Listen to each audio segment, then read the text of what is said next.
অভিনেত্রী পায়েল দেবের জন্মদিন সেলিব্রেশন হলো বেশ ধুমধাম করে। অভিনেত্রীর জন্য এসেছিল একাধিক কেক। জন্মদিনে পৌঁছে গিয়েছিলেন রাহুল আর প্রীতি।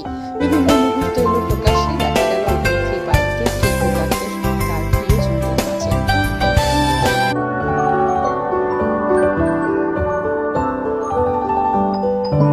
Cine Gossip.